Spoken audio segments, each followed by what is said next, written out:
शङ्करातिसेवितं विरक्तसकलमुनिवरसुरराजविनुतगुरुकुगं सुरराजविनुतगुरुकुगम्. பல மொழிகளை பேசும் மக்கள் இருப்பினும் நாம் அனைவரும் இந்தியர் என்பதில் ஒன்றுபடுகிறோம் அல்லவா? இதோ பல மொழி பாடல்களுக்கு நடனமாடி நம்மை மகிழ்விக்க வருகின்றனர் அரபிந்தோ மாணவ கண்மணிகள்.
மிக அற்புதமான முறையில் நடனமாடி நம்மை மகிழ்வித்த மாணவ செல்வங்களுக்கு நன்றிகள்.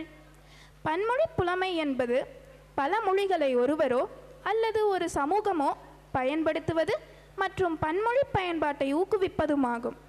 பன்மொழி ஆற்றல் ஒருவர் மேன்மையாக சிந்திக்க, கவனிக்க, பல கோணங்களில் விஷயங்களை ஆராய மற்றும் மூளையின் அறிதிறனை கூடிய காலம் பேண உதவுகிறது. இவற்றுக்கும் மேலாக வெவ்வேறு மொழிகளில் உள்ள இலக்கியத்தை, பாடல்களை ரசிக்க உதவுகிறது. தாய்ப்பால் போல தாய்மொழி கல்வியும் சத்துணவு போல பன்மொழி அறிவும் நமக்கு இன்றியமையாதவை. இந்த பன்மொழி புலமையிலே சிறந்து விளங்கிய மூவர் என்னென்ன நன்மைகளை பெற்றுள்ளார்கள் என்பதை அறிந்து கொள்ள ஆர்வமாக உள்ளீர்களா? இதோ அவர்கள் உங்கள் முன். People who consider themselves multilingual tend better across a wide range of subjects at school, regardless of whether they are actually fluent in another language.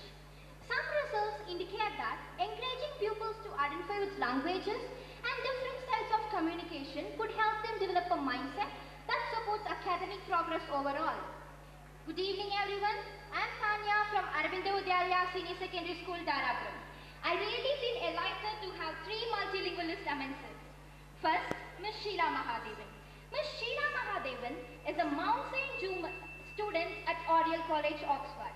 She teaches German at St. Clair's College, Oxford. Welcome you, ma'am.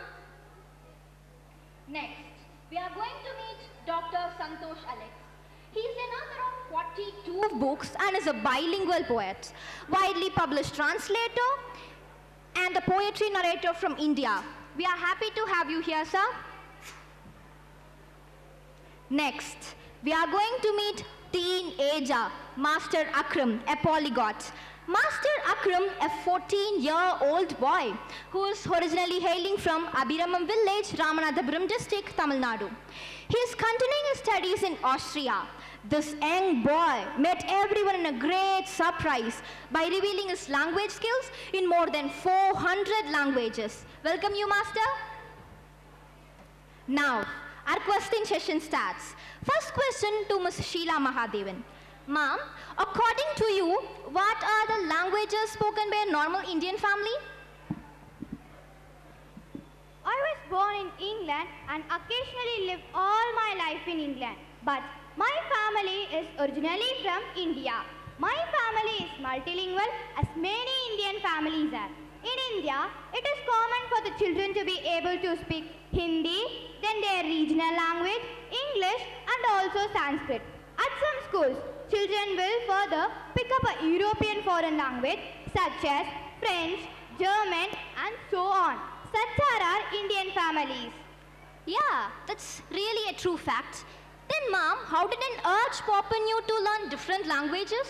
Although I never learned to read or write in my mother tongue Tamil, I grew up surrounded by my parents who spoke it. And I think that must be one of the things which sparked my fascination for languages.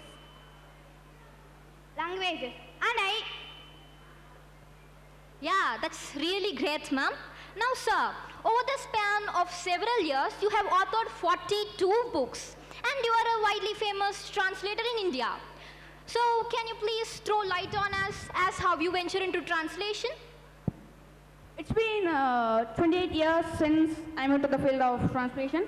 Venturing into the field of translation was an accident. One day I thought to translate a Malayalam short story into Hindi.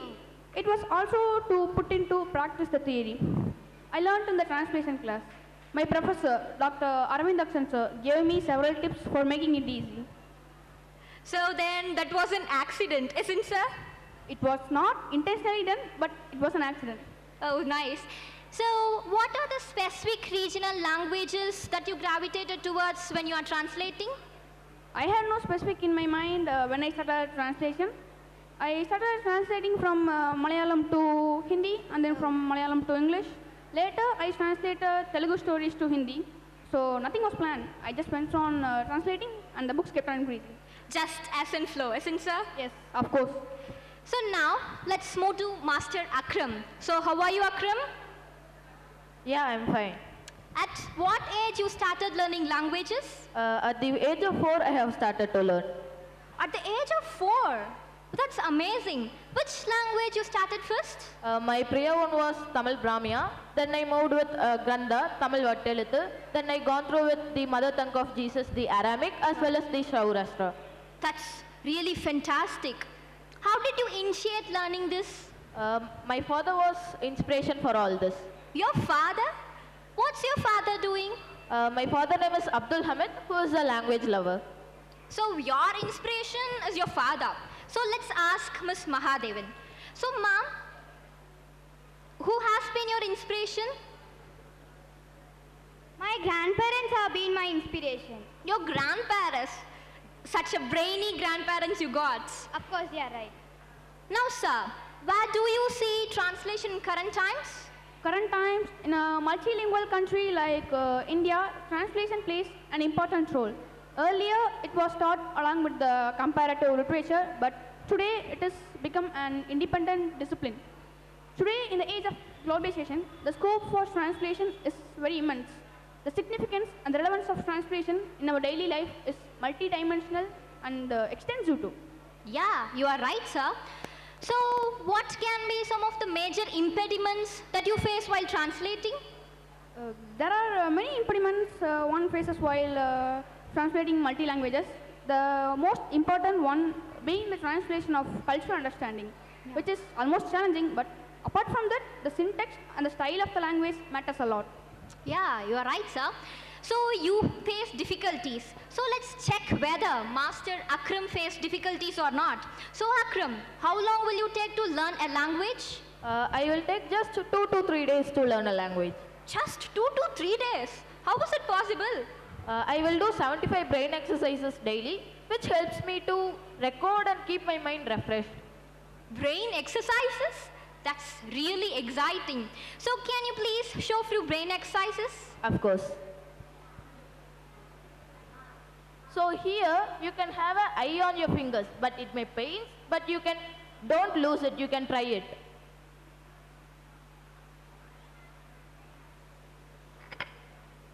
Next.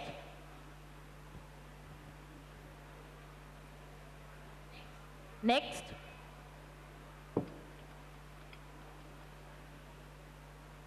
So there are so many brain exercises which helps to rejuvenate your brain as well as your mind too. So after this, we will also follow these brain exercises and make ourselves brainy. So now, ma'am, could you please tell us the benefits of multilingualism that you have experienced? I too have found that learning languages could enable me to remember things for longer, spot patterns, and in general, it helped me to remember things for longer. I have seen lot of my students who had lacked their confidence academically didn't really enjoy coming to school, but suddenly they developed a pleasure in learning languages and found a new way to express themselves. Therefore, it increased their confidence and positive in outlook. Yeah, that is a true fact, ma'am.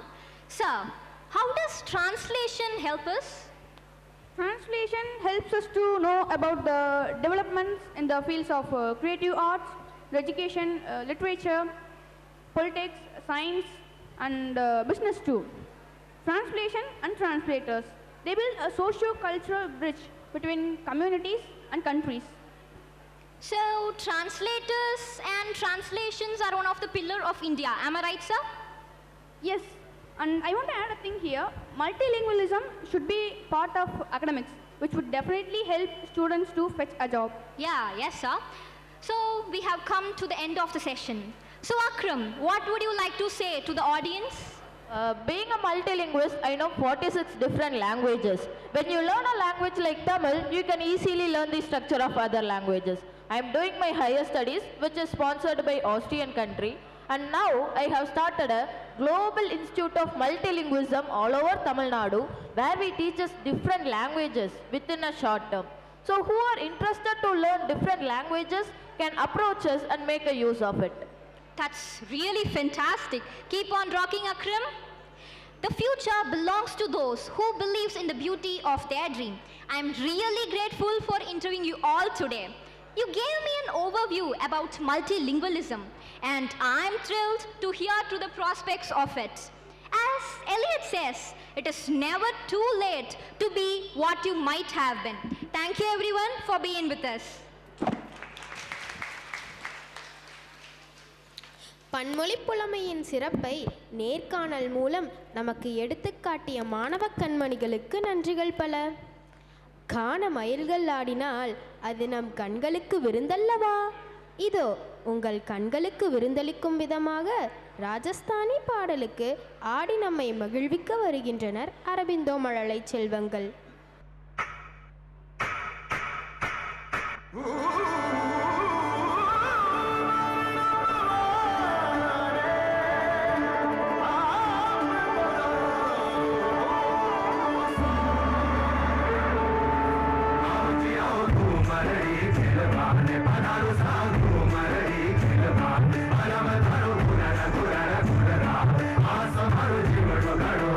Come on,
தமிழன் என்று சொல்லடா, தலை நிமிர்ந்து நில்லடா என்று எப்பொழுதும் தலை நிமிர்ந்து வாழ்ந்த வீரத்தாயின் வீரத்தையும் நம் முன்னோர்களின் தன்மான உணர்ச்சியையும் நமது கலாச்சாரத்தோடு நம் பாரத கலாச்சாரத்தையும் அறிந்து கொள்ள வேண்டுமென்றால் அதற்கு நாம் புத்தகங்களை நோக்கி பயணிக்க வேண்டும் என்பதை விளக்கும் விதமாக ஒரு உணர்வு பூர்வமான நாடகம் இது உங்கள் முன்பாக. உயிரே நருந்தேனே, செயலினை மூச்சினை உனக்களித்தேனே, நீ நைந்தாய் எனில் நைந்திடும் என் வாழ்வு, உன்னிலை உயர்ந்தால் அந்நிலை எனக்கும் தானே என்று என் தாய் தமிழை வணங்கி என் உரையை துவங்குகின்றேன். உலகிற்கு கலை, அறிவியல், பண்பாடு அத்தனையும் கற்றுக் கொடுத்தது நம் தமிழினம். கல் தோன்றி மண் தோன்ற காலத்தே முன் தோன்றிய மூத்த குடி நம் தமிழ் குடி. ஆம், உலகில் வாழும் பிற இன மக்கள் தத்தம் தாய்மொழியில் பேசிக் கொண்டிருக்கின்றனர். ஆனால் தமிழன் ஒருவன் மட்டுமே அந்த மொழிகளின் தாய்மொழியான தமிழ் மொழியில் பேசிக் கொண்டிருக்கிறான். உலகத்திற்கு பாட்டெழுதும் வழக்கத்தையும் கற்றுக் கொடுத்தது நம் தமிழினம்தான். என் முப்பாட்டன் திருவள்ளுவர் எழுதிய திருக்குறளும் என் முப்பாட்டி ஔவையார் எழுதிய ஆத்திச்சூடி, மூதுரை, கொன்றை வேந்தனுமே இதற்கு முன்னுதாரணமாக இருந்தனர். ஈரடி குறளில் உலக தத்துவங்கள் அனைத்தையும் திருக்குறள் என்ற உன்னத படைப்பின் மூலம் மக்களுக்கு எடுத்து கூறியவர் தான் திருவள்ளுவர். ஜாதி, மொழி, மதம் என்று எந்த பாகுபாடும் இன்றி உலக மக்கள் அனைவருக்கும் பொதுவான ஒரு புத்தகத்தை படைத்து தமிழுக்கென்று ஒரு உயர்ந்த இடத்தை பெற்று தந்தவர் தான் என் முப்பாட்டன். அன்றே கல்வியில் சிறந்த பெண்பார் புலவர்களை கண்டு மன்னரும் பணிந்தனர். அறிவில் சிறந்தவராய் அருந்தமிழ் செல்வியாய் திகழ்ந்தவரே ஔவையார். சங்க காலத்தில் ஔவையார், ஆதிமந்தியார், நன்முள்ளையார் போன்ற பல பெண்பார் புலவர்கள் பல பாடல்களை இயற்றி தமிழுக்காகவே வாழ்ந்தனர். மானமே உயிரினும் பெரிதென்று வாழ்ந்தவர்களாம். மானங்கெடவரின் வாழாமை முன் இனிதே என்றார் ஒரு தமிழ் புலவர். அப்படி இருக்கையில் தன் மானத்திற்கு ஒரு இழிவு என்று வருகையில் தன் உயிரையும் துறக்க முனைந்தனர் என்பதே ஒரு காட்சியாக இதோ உங்கள் முன்.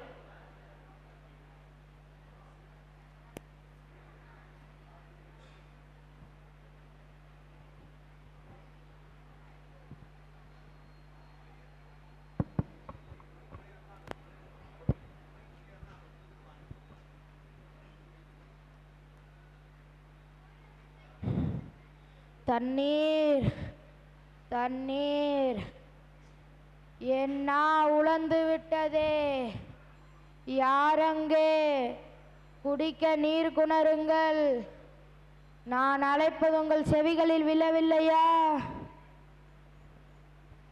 யாரோ ஒருவன் தண்ணீர் தண்ணீர் என்று அலறுகிறானே. தண்ணீர் தண்ணீர் என்று அலறுபவன் சேர மன்னன் இருமுறை போல் இருக்கிறதே. ஆமாம், நம் மன்னனிடம் போரிட்டு போரில் தோல்வியடைந்த பிறகும் அவன் ஆணவம் குறையவில்லை பாருங்களேன். தண்ணீர் வேண்டுமாம், அதை தாழ்மையுடன் அல்லவா கேட்டல் வேண்டும். உடனடியாக நீர் தராவிட்டால் இறந்தா போய்விடுவான். இன்னும் சிறிது நேரம்தான் புலம்பட்டுமே. சிறை காவலர்களே, என்னையும் குற்றவாளி என்று நினைத்து கொண்டீரோ? நான் சேர மன்னன் இரும்புரை கேட்கிறேன், என் நீர்வேற்றியை தீருங்கள். தண்ணீர் தண்ணீர் என்று அலறியவன் நீதானோ? பெற்றுக்கொள்.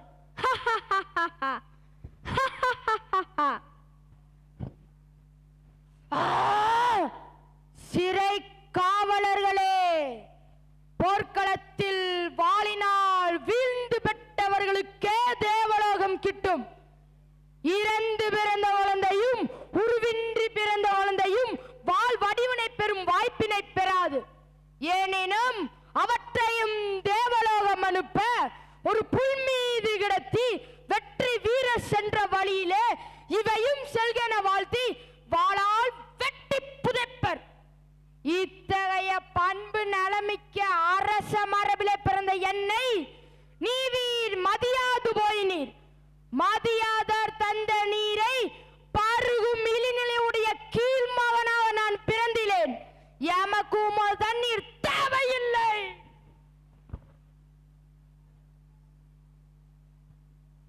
இவ்வாறு தன் உயிரை துறந்து தன் மானத்தை காப்பாற்றினார் நம் முன்னோர்களின் ஒருவரான சேரன் இரும்புரை. இது மட்டுமல்ல, சங்க காலத்தில் பெண்கள் வீரமுடைய பெண்களாகவும் வீர புதல்வர்களை பெற்ற வீர தாயாகவும் இருந்துள்ளனர். ஆண் குழந்தைகள் வீரத்தின் அடையாளமாக கருதப்பட்டனர். ஒரு தாய் தன் மகனை பெற்ற போது மகிழ்ந்ததை விட தன் மகனை வீரன் என்ற சொல்லால் கேட்டு மகிழ்வதே குடிப்பெருமையாக எண்ணி வாழ்ந்தாள். போரில் தன் தந்தையை இழந்து தன் கணவனையும் இழந்து இறுதியில் தனக்கு உதவியாக இருக்கும் ஒரே மகனையும் போர்க்களத்திற்கு அனுப்பி வைத்த புறநானூற்று தாயும் ஒரு தமிழச்சி. புறமுதுகிட்டு ஓடுவதும் புறமுதுகில் அம்புபட்டு வீழ்வதும் அவமானம் என கருதியது தமிழ் பரம்பரை. இப்படிப்பட்ட வீரத்தாயின் வீரம் செறிந்த காட்சி இதோ உங்கள் முன்.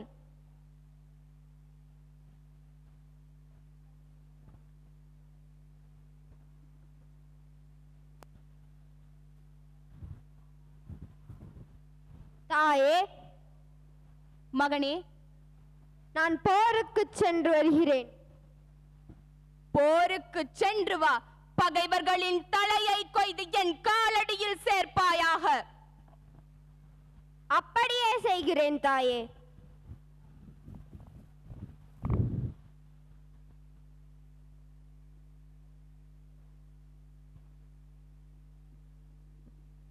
தாயே, தாயே, என்னவாயிற்று?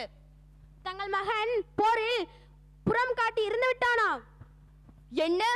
என் மகனா? மகனே, உன்னை பற்றி இப்படி ஒரு இழிவான சொல்லை கேட்கவா வாழ்ந்திருந்தேன்? இதற்காகவா உன்னை பெற்று பெருமையாக வளர்த்தேன்? நான் ஊட்டிய வீர உணர்ச்சி எல்லாம் எங்கே போய் ஒளிந்தன? அந்தோ வழி வழியாக வந்த மரக்கொடிக்கு மாசுண்டாக்கி விட்டாயே. இனி நான் என் செய்வேன்? எவ்வாறு பிறர் முகத்தில் விழிப்பேன்? அட பதரே, நீ எங்கிருந்து வந்து எனக்கு மகனாக பிறந்தாய்? உன் உயிரென அவ்வளவு பெரிதோ? அட போருக்கு அஞ்சி புறம் காட்டி போடும் கோழையே, நீயும் ஒரு தமிழனா? இதோ இப்பொழுதே போர்க்களத்திற்கு வருகிறேன். ஒருவேளை என் மகன் புறம் காட்டி ஓடியிருந்தால் அவனுக்கு பாலூட்டி இந்த மார்பினை அறுத்தருகிறேன். எங்கே என் மகன்?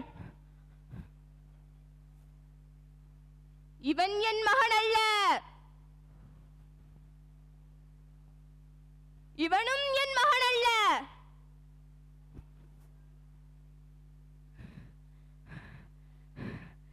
என் மகன் கோழை அல்ல, வீர.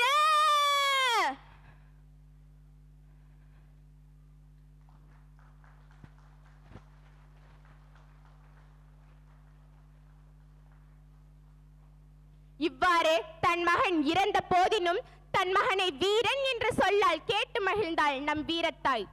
நம் முன்னோரின் வீரத்தையும் மானத்தையும் பறைசாற்றும் காட்சிகளை நம் கண்முன்னே அற்புதமாக நிகழ்த்தினர். நீங்களும் பார்த்தீர்கள். ஒரு மனிதனுக்கு ஆகச் சிறந்த அறிவு என்பது எது? முதலில் தான் யார், தன் முன்னோர்களின் வரலாறு என்ன, பண்பாடு என்ன, கலாச்சாரம் என்ன, பண்பு, வீரம், ஈரம் ஆகிய அனைத்தையும் எவன் ஒருவன் அறிந்திருக்கிறானோ அவனே ஆகச் சிறந்த அறிவுடையவன். இப்படிப்பட்ட பெரும் புகழுக்குரிய நம் முன்னோரின் வரலாற்றை தெரிந்து கொள்ள வேண்டுமெனில் நாம் எங்கு செல்ல வேண்டும்? இது போன்ற புத்தக திருவிழாவில் நம் தமிழரின் பண்பாட்டை பற்றியும் பாரத கலாச்சாரத்தை பற்றி கூறும் நூல்களை தேடி அவற்றுள் மனதளவு புதைந்து அவற்றை பற்றி தெரிந்து கொள்ள வேண்டும். இப்படிப்பட்ட பாரத நாட்டின் தியாக நாகரிக வாழ்வியலை உலகமே வியந்து உச்சி நுகர்ந்து போற்றுகிறது. தமிழுக்கு அமுதென்று பேர், இன்ப தமிழெங்கள் உயிருக்கு நேர் என்னும் பாவேந்தர் பாரதிதாசனின் வரிகளுக்கிணங்க இவ்வரும் தமிழை நாமும் போற்றுவது மட்டுமல்லாமல் அடுத்தடுத்த தலைமுறைக்கு எடுத்துச் செல்வது நம் தமிழர் ஒவ்வொருவரின் கடமையாகும் என கூறி, தித்திக்கும் தேன் தமிழ் திக்கட்டும் பரவட்டும் என என் தமிழ் தாயை வாழ்த்தி, வாழ்க தமிழ், வாழ்க பாரதம், வாழ்க மணி திருநாடு என கூறி வாய்ப்பளித்தமைக்கு நன்றி பாராட்டி விடைபெறுகிறேன். நன்றி, வணக்கம். வணக்கம். நமது கண்ணையும் கருத்தையும் கவரும் வகையில் மிக அற்புதமாக நடித்த மாணவ கண்மணிகளுக்கு நன்றிகள். நன்றி மறப்பது நன்றன்று என்ற வள்ளுவர் வாக்கிற்கிணங்க அனைவருக்கும் நன்றி தெரிவிக்கும் விதமாக ஒரு பாடலை பாட வருகின்றனர் அரபிந்தோ மாணவ செல்வம்.